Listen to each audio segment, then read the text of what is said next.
Bydgoščių gali čempionas. Mindaugai, bet pelno palaimėti. Nu, tai žinau, reikėjo mūsų susimti, iškėlė planą, bet kažkaip atsileidę žaidėm, bet vis tiek ištraukėm, tai kad, žinau, reikės susijimti, susikauti ir tikrai buvo Policijos gera komanda. Taip, kad susėmėm, susigrupavom ir gavos taip, kaip gavos žiauras. Ar labai apdaužytas išėjot, nes sunku turbūt su jų viduria polėjom? Nu, iš tikrųjų buvo daug sunkiau negu su Agnė, kaip ir minėjau, bet išėjom kaip išėjom, tada parlauksim kitų varžybų. Dar galime praklausimėlių. O ar galėjote prieš varžybas pagalvoti, kad įveiksi tokią komandą stipriai ir tokių didelių taškų skirtumų? Tai tik apie tai galvoju. Mes taip, gerai treneris pasakė, iš tikrųjų. Norėjom, iš tikrųjų, ir reikėjo, ir pas mus nėra tokių, kad jeigu kas būtų, jeigu būtų, reikia žaisti, išduosi viską, ką gali ir džiaugtis pergalę būtų.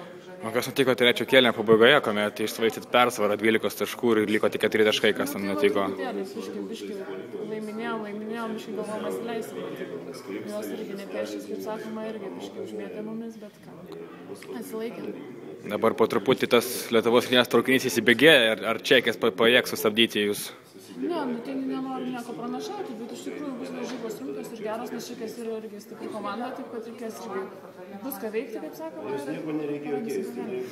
Ar šios varžybos pridės didelio pasitikėjimo ir tos psichologijos į gerąją pusę? Taip, iš tikrųjų, kuo daugiau laimė varžybų, tuo daugiau tavo pasitikėjimas savimi kyla, nes jeigu pradėsim čia pralašinėti, taip pat toje duobėje nesinori būti, taip pat bandysim toliau kopti ir žiūrėsim, kas bus.